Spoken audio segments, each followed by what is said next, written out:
Інфармацыйная маладзёжная кампанія стартавала з 26 лістапада. Па ўсёй краіне актывісты Беларускага рэспубліканскага саюза моладзі правядуць больш за 100 маладзёжных пікетаў, накіраваных на павышэнне электаральнасці актыўнасці грамадзян.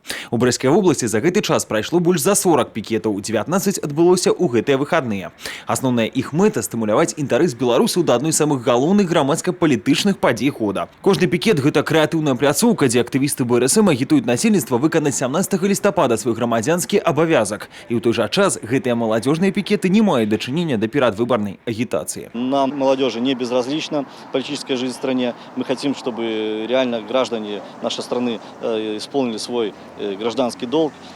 И то, чтобы действительно люди приходили на участки, как на праздник, чтобы это было семейной традицией, чтобы не только родители приходили на избирательные участки, но и их уже совершеннолетние дети. И хочется, чтобы действительно люди были не безразличны, потому что безразличие, мне кажется, это самое плохое качество в человеке. А если человек будет политически активный и просто по жизни активный, я думаю, что нашу страну ждет только успех и хорошее будущее.